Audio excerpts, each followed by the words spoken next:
Sing unto Yahweh, let all the earth call. Bless his name and show forth his salvation from day to day. Declare his glory amongst the... Shalom, shalom, Israel's brother Araya. And I've been meaning to do this video for some months now. Probably be about a year now, and just never got around to it. So we're going to get around to it today, and we're going to talk about Ruth. Was she a Moabite? Was she a Israelite? And also the reason why Naomi's husband and her sons were killed and taken away from her, okay? So first and foremost, we're going to look and see... well, let's go to Deuteronomy 23. So the reason why Naomi's husband and children were killed was because they married Moabites, okay? And this is also proof that Ruth was a Moabite and not an Israelite, okay? Now, Deuteronomy 23. If you look at verse 3 and read it all the way through verse 6, it will tell you that the Ammonite and Moabite shall not enter the congregation of the Lord. Even to their 10th generation shall they not enter into the congregation of the Lord forever. Why? Because they met you not with bread and with water in the way, when ye came forth out of Egypt. And because they hired against you Balaam, the son of Beor, of Pithor, of Mesopotamia, to curse thee. Nevertheless, the Lord thy God will not hearken unto Balaam, but the Lord thy God turned the curse into a blessing unto thee, because the Lord thy God loved thee. Thou shalt not seek their peace, nor their prosperity all thy days forever. Now, generation in the Bible, they say between 30 and 40 years, but we'll go with the 40. Why? Because Numbers 32 and 13, Israel wandered in the wilderness 40 years, and all that generation died, and then they went into the land, right? Okay, now, let's go to, we read Deuteronomy 23 and 3. Okay, and let's go now to Ruth, and we're going to look at Ruth 1 through 3. It says, Ruth chapter 1, verse 1. Now it came to pass in the days when the judges ruled, that there was a famine in the land, and a man of Bethlehem, Judah, went to sojourn in the country of Moab, he and his wife and his 2 sons. All right, so it doesn't say any other families went or anything else. It's just particularly talking about this man, his wife, and his 2 sons. And the name of the man was Elimelech, and the name of his wife, Naomi, and the name of his 2 sons, Mahlon and Chalion. Ephrathites, from that's the clan of Ephrath, of Bethlehem, Judah. Right? That is the city and the province. All right? The clan, city of the province. For those that think Micah 2 is about prophecy about Christ, it's not. It's talking about the clan and the tribe within Judah that the kingship was coming from. And they shall come into the country of Moab, and they came into the country of Moab and continued there. And Elimelech and Naomi's husband died, and she was left, and her 2 sons. Right? And so this is why they died. And they took them wives of the women of Moab. Right? Didn't Deuteronomy 23 and 3 said what? Seek not their peace, nor their prosperity, all thy days for forever. So it was a famine in the land.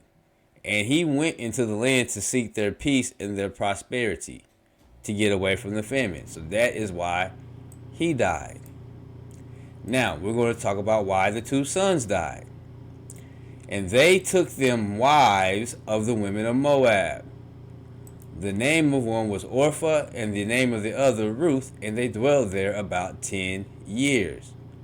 And Mahlon and Chalion died also, both of them, and the woman was left of her 2 sons and her husband.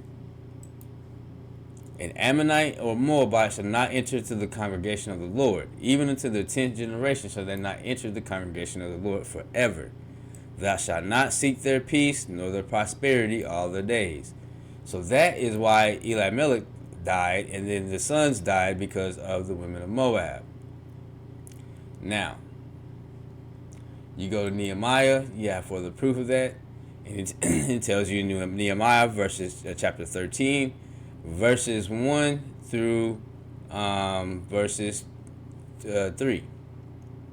On that day they read the book of Moses in the audience of the people, and therein was found written that the Ammonite and the Moabite should not come into the congregation of Elohim forever, because they met not the children of Israel with bread and with water, but hired Balaam against them, that they should curse them. Howbeit our Elohim turned the curse into a blessing.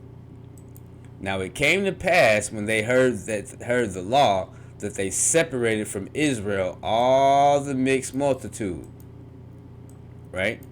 So again, in Ruth, and they took them wives of the women of Moab. Now it came to pass in the days of the judges, Ruth, there was a famine in the land, and a certain man of Bethlehem, Judah, went to sojourn in the country of Moab. Thou shalt not seek their peace, nor their prosperity all thy days forever. An Ammonite or a Moabite shall not enter into the congregation of the Lord, even into their 10th generation. So what's a generation, right? Generation is, let's say, between 30 and 40 years. But Numbers 32 and 13, we have 40 years. So we're going to go with the 40 years. So to the 10th generation, you get 40 years times 10, because it has to happen 2 times. That's 400 years. So now it's starting to make sense when he said, no, that their seed shall be a slave for 400 years. So for 4 generations. For 10 generations. Okay. So for 400 years, they were not supposed to marry an Ammonite or a Moabite.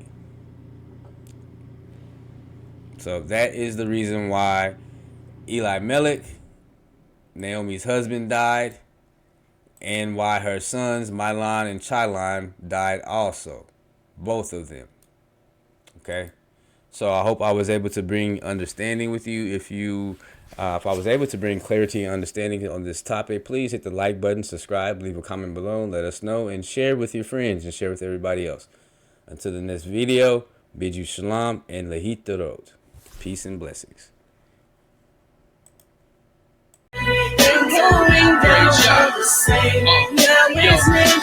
Sing unto Yahweh a new song. Sing unto Yahweh, let all the earth call. Bless his name and show forth his salvation from day to day.